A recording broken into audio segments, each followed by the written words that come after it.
আসসালামু আলাইকুম। আজকে আমাকে মালিকে ফোন দিল, বলছে আমাদের লোক আটকা পড়ে যাচ্ছে, আমাদের এআরডিটা একটু টেস্ট করেন।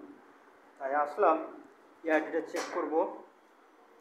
এটা হচ্ছে এআরডি, অটোমেটিক রেস্কিউ ডিভাইস। ঠিক আছে, এখন আমি এটা অন করা আছে, তারপরে এটা একটু দেখবো ভিতরে কোনো তার ছুটে আছে কিনা।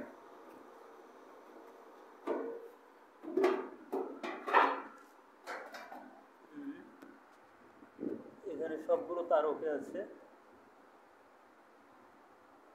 ব্যাটারিগুলো নতুন চেঞ্জ করা হয়েছে,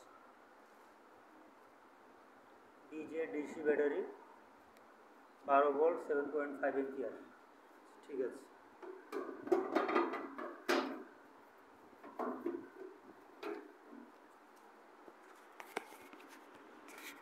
ঠিক আছে, এখন লিফটে আমি উপরে নিয়ে আসি।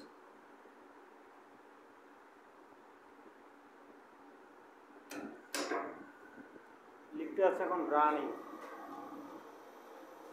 এখন আমি এটা পাওয়ার অফ করবো, দেখবো লেভেল হয় কিনা। মাদারবোর্ড থেকে পাওয়ার আউট হয়ে গেছে, 1341 মারতেছে।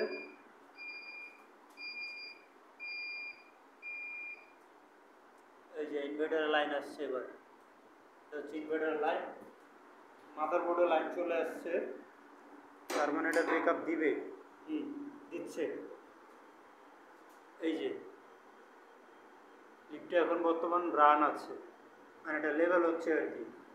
লিফটটা কাছাকাছি ফ্লোর রয়েছে, লেভেল হলো এই যে 25 জ্বলতেছে, মানে সেফটি লাইন আছে 26, 27। এটা হচ্ছে কেবিন ডোর, এটা হচ্ছে আউটডোর, তার মানে এখন দরজা খোলা, তার মানে লেভেল হয়েছে, দরজা খুলেছে, এআরডি ঠিক আছে। ওকে, আজ এখানে শেষ, ধন্যবাদ।